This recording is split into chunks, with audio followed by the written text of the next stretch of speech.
Google map ने बताया गलत रास्ता, अब गूगल मैप के खिलाफ चलेगा मुकदमा। तहसीलदार ने दर्ज कराया एफआईआर। गूगल ने इस घटना पर क्या दिया है जवाब, आज इस रिपोर्ट में बताएंगे। नमस्कार, मैं हूं जितेंद्र यादव और आप देख रहे हैं द पब्लिक एक्सप्रेस का डिजिटल प्लेटफॉर्म।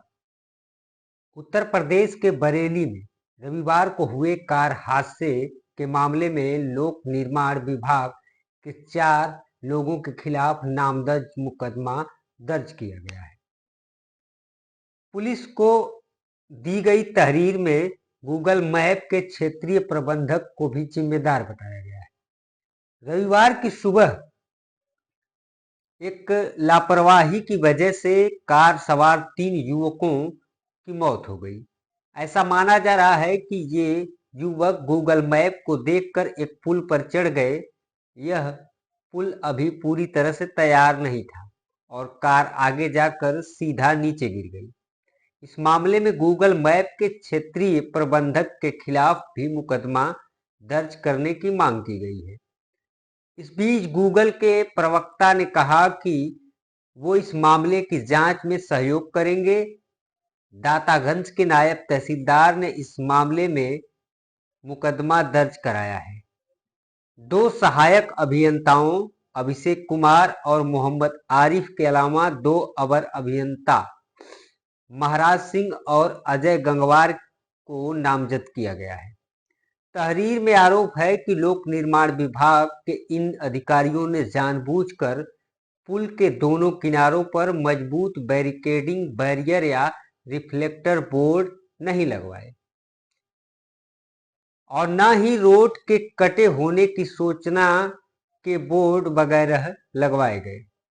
तहरीर के मुताबिक इस पुल पर शुरू में एक पतली दीवार थी, इसे पहले ही अज्ञात लोगों ने तोड़ दिया था। यही नहीं, तहरीर में कहा गया है कि गूगल मैप में भी इस रास्ते को सर्च करने पर कोई बैरियर नहीं दिखा और रास्ते को मंजिल तक पहुंचते हुए दिखाया गया। नायब तहसीलदार ने अपनी तहरीर में लिखा है कि यह घटना उपरोक्त लोगों की घोर लापरवाही की वजह से हुई।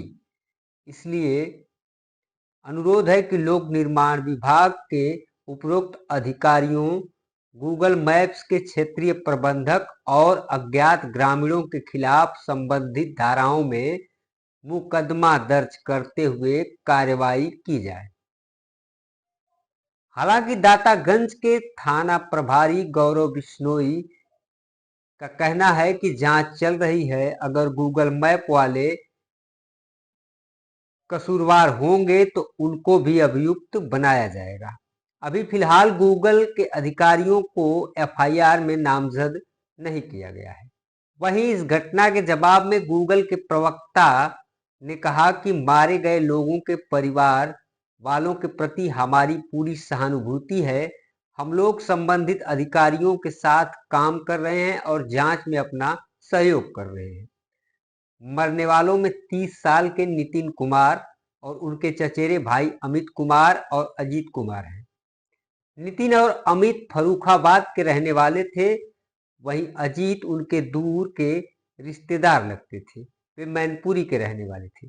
नितिन और अजीत गुरुग्राम में ड्राइविंग के तौर पर काम करते थे।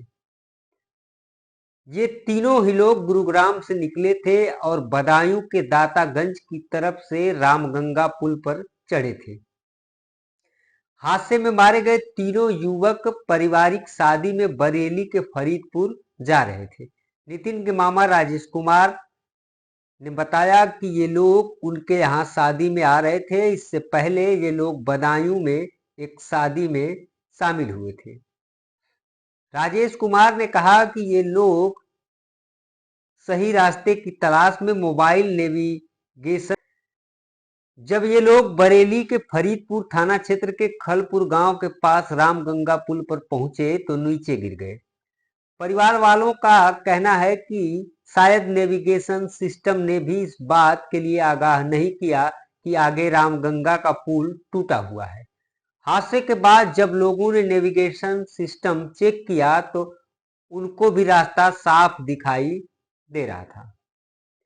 बरेली के फरीदपुर के पुलिस उपाधीक्षक आशुतोष शिवम का कहना है कि ऐसा लग रहा है कि कार निर्माणाधीन पुल से नीचे गिर गई, जिसकी वजह से इन तीनों की मौके पर ही मौत हो गई। पुलिस उपाधीक्षक के मुताबिक यह पुल अधूरा था, पुल पर कोई बोर्ड या बैरियर भी नहीं था।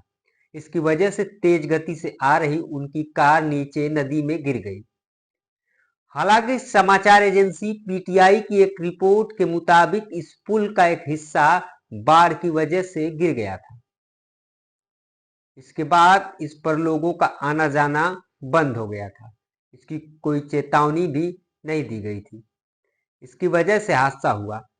स्थानीय लोगों का भी कहना है कि साल 2022 में जब नदी में बाढ़ आई थी तो इस पुल का एक हिस्सा बह गया था। फरीदपुर के एसडीएम गुलाब सिंह ने कहा कि यह पुल यूपी स्टेट ब्रिज कारपोरेशन की तरफ से बनाया जा रहा है। बदायूं की तरफ से इसकी ओर आने वाली सड़क खुली हुई थी, जिसकी वजह से हादसा हुआ। हमने इसके जांच के आदेश दिए हैं और दोषियों के खिलाफ कार्रवाई की जाएगी। पुलिस के मुताबिक उन्हें तकरीबन सुबह 9:30 बजे स्थानीय लोगों ने हादसे की जानकारी दी।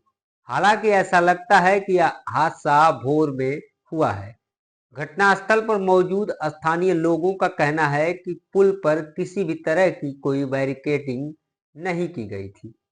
स्थानीय लोगों के मुताबिक सुबह के वक्त धुंध भी थी। यह भी हादसे की एक वजह हो सकती है। बरेली के पोस्टमार्टम हाउस में जमा मृतक के रिश्तेदारों ने आरोप लगाया कि इसके लिए प्रशासन जिम्मेदार है।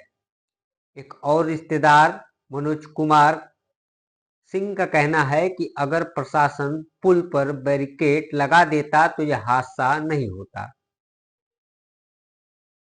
मनोज ने मांग की है कि किसी अन्य के साथ इस तरह का हादसा न हो, इसलिए दोषियों पर कड़ी कार्रवाई होनी चाहिए। इसी बीच फरीदपुर थाना के प्रभारी राहुल सिंह ने कहा इस बात की पुष्टि नहीं हो पाई है कि उनके मोबाइल पर कौन सा नेविगेशन सिस्टम चल रहा था। हालांकि उनका कहना है कि घटना स्थल पर मौजूद ग्रामीणों ने बताया कि मृतकों के मोबाइल जब निकाले गए तो उसमें नेविगेशन सिस्टम चल रहा था। बदायूं की जिलाधिकारी निधि श्रीवास्तव ने बताया कि इस घटना के बाद लोक निर्माण विभाग और पुल निगम को सभी सड़कों और पुलों की जांच के लिए कहा गया है। एक रिपोर्ट के मुताबिक भारत में करीब 46 करोड़ लोग नियमित रूप से सोशल मीडिया का इस्तेमाल करते हैं। अर्बन मोबिलिटी के मुताबिक मोबाइल इस्तेमाल करने वालों में करीब 45% लोग स्मार्टफोन इस्तेमाल करते हैं। इनमें से 26% लोग रास्ता तलाशने के लिए नेविगेशन सिस्टम का इस्तेमाल करते हैं। ज्यादातर लोग नेविगेशन का इस्तेमाल छोटे रास्ते तलाशने, ट्रैफिक की जानकारी और आने जाने का समय पता लगाने के लिए करते हैं। इसकी मदद से लोग सफर के बेहतरीन तरीके की तलाश भी करते हैं। दुनिया भर में कई तरह के नेविगेशन ऐप हैं। इनमें Google map, Apple Maps, Waze, Yahoo, Sygic, TomTom प्रमुख है। फिलहाल इस रिपोर्ट में इतना ही। वैसे इस पूरे मामले पर आपकी क्या प्रतिक्रिया है? अपनी राय कमेंट में जरूर लिखिए। धन्यवाद।